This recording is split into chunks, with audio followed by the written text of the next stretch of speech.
2026 ପ୍ରଥମ ସକାଳକୁ ଆପଣ ସମସ୍ତଙ୍କୁ ସ୍ୱାଗତ।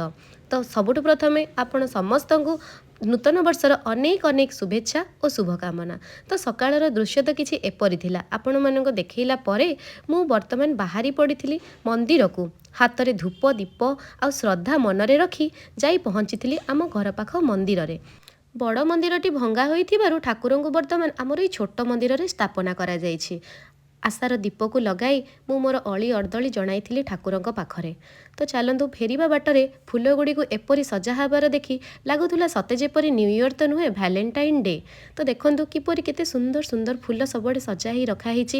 ଘରେ ପହଞ୍ଚି ଦେଖେ ତ ମସଲା ମୁଢ଼ି ଆଇଟମଟି ପୁରା ରେଡ଼ି। ତ ଚାଲନ୍ତୁ ମଜା ନେଇ ନେବା। ଲଞ୍ଚରେ ଯାଇଥିଲୁ ପାଖରେ ଗୋଟିଏ ହୋଟେଲକୁ। ତ ସେଥିର କିଛିଟା ଝଲକ ଆପଣମାନଙ୍କ ସହିତ ମୁଁ ସେୟାର କରିଛି। ଲଞ୍ଚଟି ଖୁବ୍ ଭଲ ବି ଲାଗିଲା।